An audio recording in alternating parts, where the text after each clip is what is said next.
பழங்காலத்தில் குடவோலை முறை எனப்படும் தேர்தல் முறையை முதலில் நடத்தியவர்கள் சோழர்கள் என்று நாம் படித்துள்ளோம். இதற்கு உத்திரமேரூர் சோழர் கல்வெட்டு ஆதாரமாக உள்ளது. ஆனால் அந்த உத்திரமேரூர் கல்வெட்டு காலத்திற்கு 123 ஆண்டுகளுக்கு முன்னரே பாண்டியர்கள் திருநெல்வேலியில் தேர்தலை நடத்தியுள்ளனர். கிபி 8ஆம் நூற்றாண்டில் திருநெல்வேலி மாவட்டம் மானூர் கிராமத்தில் பாண்டிய மன்னர் மாறன் சடையனின் ஆட்சி காலத்தில் கட்டப்பட்ட அம்பலவான சுவாமி கோவிலில் தான் இந்த கல்வெட்டு உள்ளது. இந்த மாறன் சடைய மன்னரை பராந்தக நெடுஞ்சடைய வரகுண பாண்டியர் எனவும் அழைக்கின்றனர். இவர் காலம் கிபி 768 முதல் 815 ஆகும். இந்த கல்வெட்டில் கிராம சபை உறுப்பினர்கள் எப்படி தேர்வு செய்ய வேண்டும் என்று தெளிவாக குறிப்பிடப்பட்டுள்ளது.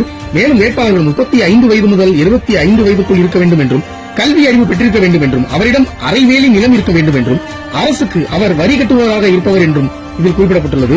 முக்கியமான ஒரு வார்த்தை, அவர் நல்லொழுக்கம் கொண்டவராக இருக்க வேண்டும் என்று பல கட்டுப்பாடுகள் விதிக்கப்பட்டுள்ளன.